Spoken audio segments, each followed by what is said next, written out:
So you get through the Q course, and then you become 18 Echo. You go to comm school. I did. So I went to comm school, and back then it was Morse code. Nowadays I can't even imagine what these guys are using nowadays. But back then, believe it or not, Morse code. Well, HF is coming back. Really? And I had to learn Morse code too.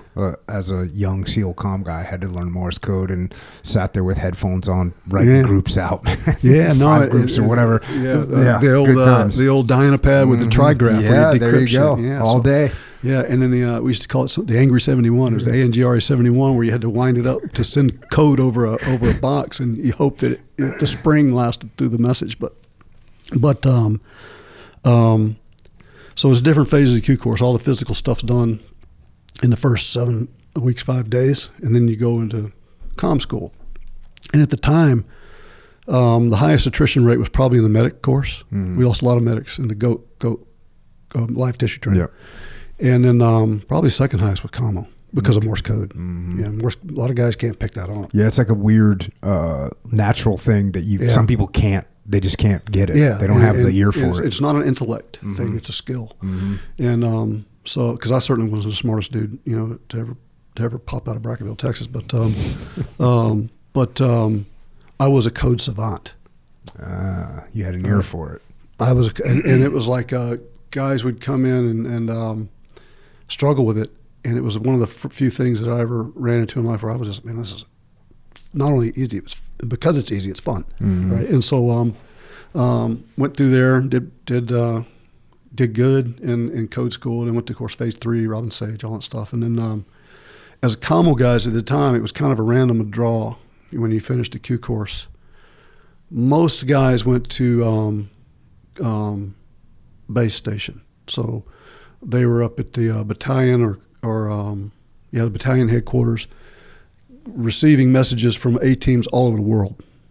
So they'd sit back and they'd write copy code, break it down into text, and then so messages moving back and forth. So the base station commo, and I was one of the lucky guys. I went to a company, so I went to the company B team, and was the radio operator for the commander and the sergeant major at the time. So I wasn't assigned to an A team initially.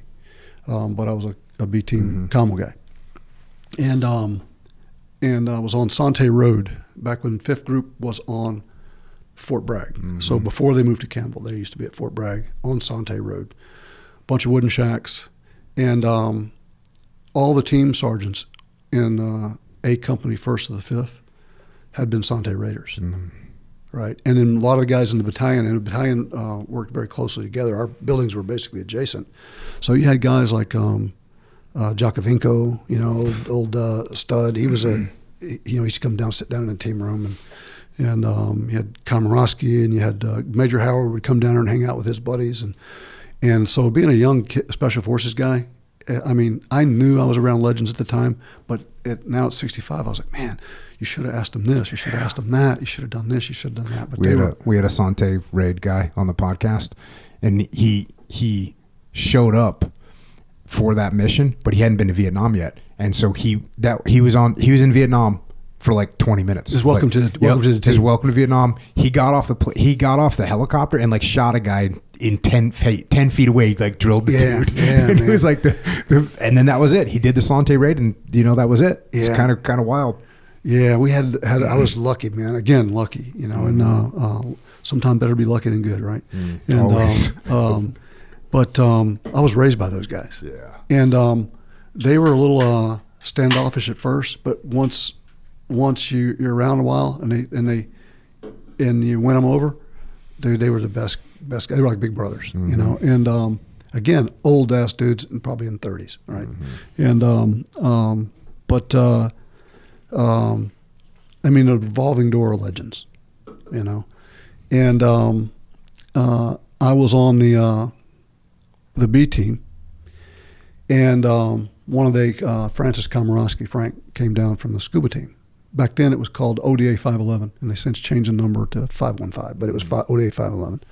And he came in and said, "Hey kid," he goes, "You think you could pass scuba school?" And I was like, "Yeah, I think I can pass it." And he said, "I need a demo guy." And I said, "I'm a commo guy." And he goes, I've been trying to get a demo through scuba school for the last couple of years. I haven't been able to get anybody through it. And he goes, but if you go as a commo guy, come back, I'll send you to demo school. And you'll be my demo guy, and you can be cross-trained as a commo guy. I said, well, let's go. So I went down there, and I thought at the time, I'm a good swimmer. You know, I used to swim the Frio River all the time when I was a kid. I can hold my breath for, you know, I used to, you know, when we were kids, we used to go down to the highway, and the river ran under the highway through a culvert pipe. And our cool thing to do was to go in one end of the culvert pipe and shoot out of the other end, you know. And so you had to hold your breath maybe 30 seconds at the most. But I thought I was pretty much a stud, you know. And then it took me all about 30 seconds in scuba school to realize, man, dude, this is a different kind of swimming, you know. And so, I went through pre-scuba, made it through it. Pre-scuba back then was, you know, you had guys from pretty much all services except the Navy, because you guys the world-renowned masters of the ocean. But everybody else comes to Key West to go to school. So I had PJs, CCT guys, had some Force Recon guys there, and so a lot of Rangers, and of course SF guys went through. And I can't remember how many we started with, but it was close to 100 people, and I think we graduated with 15 total out of scuba school. And I it took everything this cowboy had to get through scuba school. I felt like I was in the pool with cowboy boots on, because it was not intuitive to me. And one of my buddies in scuba school was a guy named Art Glass, and the old dude. He was 28, I was 22, and but we hit it off as friends, and which becomes kind of important later on in life. I talk about relationships, but he was a really, really solid dude, stud, you know, a beast. But both of us drowned on the same day and went to the hospital on the same day. So last day of pool week, which is crossovers, they push it to the point, and it turns into basically a melee underwater, because guys are just, you know, it starts out organized and then it turns into a garage sale. And but both of us, all I can remember is on the last crossover, you know, everything turned a little green, and then the next thing I know, I'm laying on my back, you know, with a set of twin 80s under me, and looked to my right, and there's Art Glass laying there with me. And so, we went to the doctor. They cleared us to come back to train. Nowadays, I don't know if they clear you, but back in the day, as long as you know, you didn't have brain damage or something, you went back in. Slap you on the ass and say, get back in there. And but while we were at the doctor, we everybody else was doing their, I think it's 3,000 meter surface swim. And so we came back, and it was like, boy, you got work to do. So, you know, the last thing you do is feel like going out in the middle of the ocean swimming 3,000 meters, but we did it together, you know, and became friends. And then I went back to, you know, and funny, going back a little bit. So trouble again, right? So I go to, while I'm in pre-scuba at Fort Bragg, Tucker Field House. I was married at the time to my first wife, and we're driving down the road. Not without going into any detail, I had a disagreement with the road guard from the 82nd Airborne. And he basically dropped trowel and pressed his ass up against the window when my wife was sitting there. And I was like, oh, okay, you're a tough guy. So I pulled the truck in.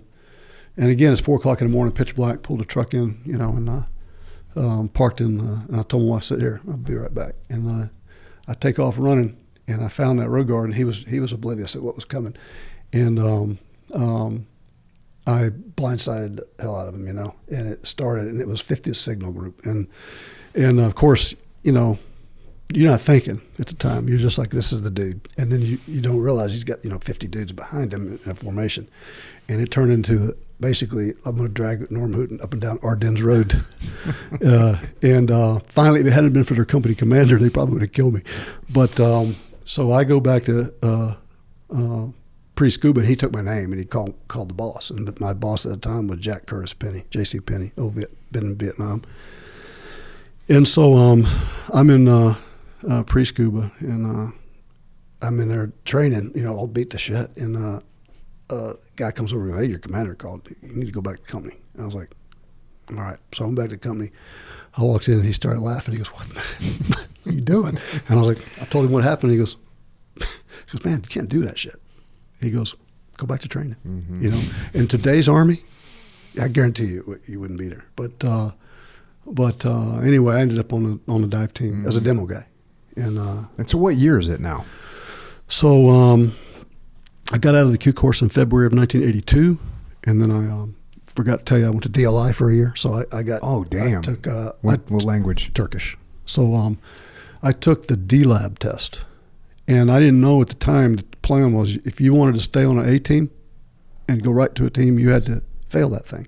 Nobody told me that. I didn't get the memo, so I just took it, and they came in and said, "You're going to language school." I said, "I don't want to do that. I want to go to a company," and they were like, "You're a bar to re-enlistment if you don't go to language school." So I went out there, went to Monterey for 47 weeks, Turkish, and again, one of those things where so code is a listening thing. Language is a listening thing. It's not an intellect thing. It's a skill, right? Because, you can have guys with very, very low IQ that speak perfectly good English. But I was the distinguished honor graduate. I had the highest score ever in the history of Turkish language school out there. Damn. Graduated with a 4.4, and they said you would have been a 5.5, but you have to be a native speaker. You have to live in Turkey to be a 5.5. So graduated with a 4.4, and again, it was one of those things where it's like, what does that mean? I don't even know if it's good or bad, And went back to Bragg, and that's when I went to my company B team. But so by the time 1982 graduated, language school would have been late spring of 1983. I was on the B team. Summer, I went to scuba school in the summer, so summer of 1983.